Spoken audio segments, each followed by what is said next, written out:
Pada abad ke-16, ketika bangsa Belanda menguasai Sunda Kelapa, Sultan Agung Raja Mataram kala itu sebagai pemimpin kerajaan terbesar di Jawa melakukan penyerangan pertamanya ke Sunda Kelapa dengan ribuan pasukan yang dipimpin para tumenggung dan adipati pada tahun 1628.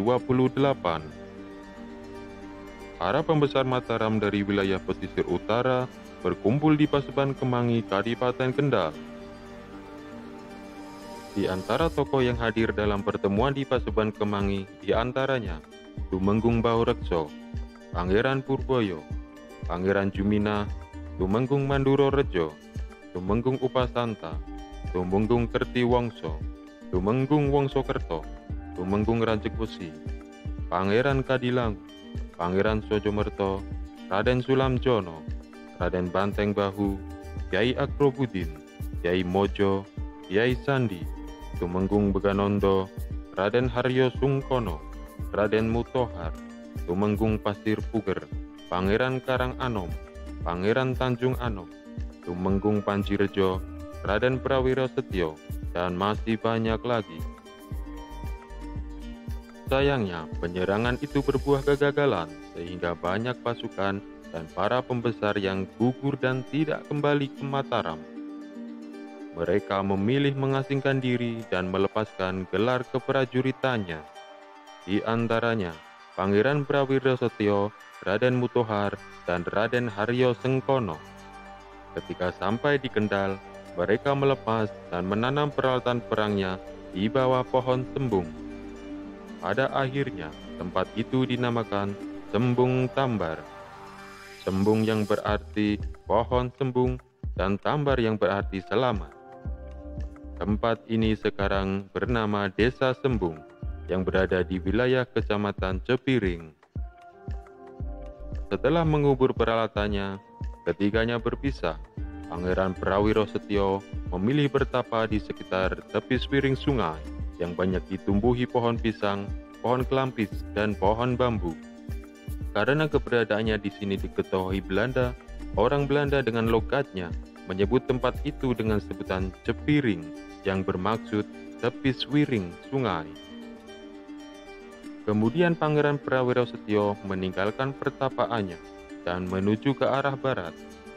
Pada saat perjalanan inilah Pangeran Prawiro Setio bertemu dengan Nyi Damaria di tepi laut. Di bukit di pinggir Kali Kuto yang dulu merupakan bagian dari Alas Roban, Pangeran Prawiro Setio memilih menjadi rakyat biasa dan membangun sebuah padepokan, sehingga lebih dikenal dengan nama Kyai Sambong.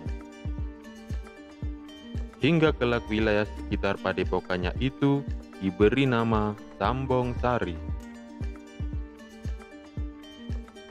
Asal-muasal Pangeran Sambong memang tidak diketahui secara pasti. Ada cerita tutur yang mengatakan ia adalah keturunan Cina yang bernama asli Sam Hong. Cerita itu bukan tidak masuk akal, karena di desa Sambung Sari sendiri juga terdapat petilasan yang disebut-sebut milik Nyah Kanhan, yang diyakini oleh sebagian masyarakat adalah istri dari Pangeran Sam Hong. Di sebelah petilasan atau makam Pangeran Sambong, ada sebuah makam lagi yang diyakini milik putra Pangeran Sambong yang bernama Pangeran Langsih. Pangeran Sambong juga sempat berguru kepada Tumenggung Rajekwesi di Paseban Kemangi bersama Bah Brontok. Diceritakan keduanya mempunyai cara pandang yang berbeda tentang kehidupan. Bagi warga Sambung Sari, cerita Pangeran Sambong dan Bah Brontok mengadu ayam menjadi cerita turun-temurun yang lestari. Dikisahkan, Pangeran Sambong memiliki ayam berwarna merah penatas, sedangkan ayam Bah Brontok berwarna jali. Tempat untuk mengadu ayam ini berada di daerah Cokro Kembang di sekitar Kali Kuto. Orang-orang yang melihat pertarungan ayam kedua tokoh ini tidak berani mendekat dan hanya dari kejauhan di sebuah bukit. Bukit tempat melihat aduan ayam itu dikenal dengan nama Tegalan Sedengo. Setelah mengadu ayam, keduanya memandikan ayam di sungai dekat Cokro Kembang. Oleh masyarakat, sungai itu dikenal dengan nama Kali Jenet, yang berarti sungai kotor.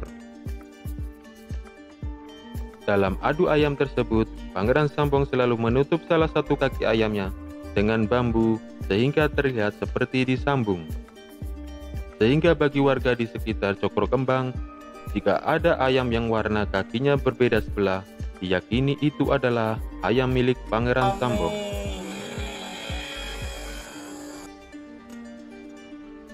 Yang menarik dari kisah ini adalah setelah keduanya beradu ayam dan ayam Mbah Bronto kalah, maka dilanjutkan dengan pertarungan para pemilik ayam. Tetapi Pangeran Sambong diwakili oleh Bagus Wuragil, yang konon adalah adik dari Pangeran Sambong. Pertarungan antara Mbah Bronto dan Bagus Wuragil terjadi di tempat yang disebut Randu Si Gunting, sedangkan Padepokan Mbah Bronto sendiri terletak di pesisir Alas Buntu yang sekarang termasuk Kecamatan Gringsing. Diceritakan bahwa pertarungan Bagus Wuragil dan Mbah Bronto berlangsung sangat sengit. Bagus Wuragil karena dalam pertarungan tersebut begitu kuatnya layaknya banteng, sehingga dikenal dengan nama Den Bagus Banteng. Hingga pada puncak pertarungan itu, keduanya mengalami sampiuh atau meninggal secara bersama. Sekarang ini kita dapat menemukan makam keduanya bersebelahan di daerah Alas Buntu. Dalam cerita Tutur Weleri disebutkan nama Nyai Wungu, seorang tokoh wanita yang sudah terlebih dahulu ada di sini. Sedangkan Nyai Damaria atau Nyai Pandansari adalah sosok yang lebih muda dari Pangeran Sambong yang diperebutkan oleh Bagus Wuragil dan Denawong. Karena menjadi rebutan dua orang sahabat, Nyai Damaria menjadi gelisah. Oleh Pangeran Sambong dan Nyai Wungu, Nyai Damaria disarankan pergi ke Ki Sidomukti. Oleh Ki Sidomukti, Nyai Damaria diperintahkan untuk mencuci beras di sungai dan diperintahkan untuk mengikuti kemana air cucian beras atau leri itu berhenti. Air leri itu berhenti pada dua buah pohon pandan yang tumbuh di sekitar pohon lo, dan Nyai Damaria menenangkan diri di situ. Di kemudian hari, tempat berhentinya leri itu dikenal dengan nama Weleri. Adapun pohon lo pada waktu itu dikenal dengan nama pohon cangkring, sehingga sekarang tempat tersebut diberi nama Desa Penyangkringan. Dan karena bertapa di sekitar pohon pandan, Nyai Damaria dikenal juga dengan nama Nyai Pandansari. Dan sungai tempat mencuci beras itu dikenal dengan nama Sungai Damar atau Kali Damar. Dan sudah menjadi keyakinan beberapa masyarakat Weleri bahwa Danyang kota ini adalah seorang wanita, yaitu Nyai Pandansari atau Putri Weleri.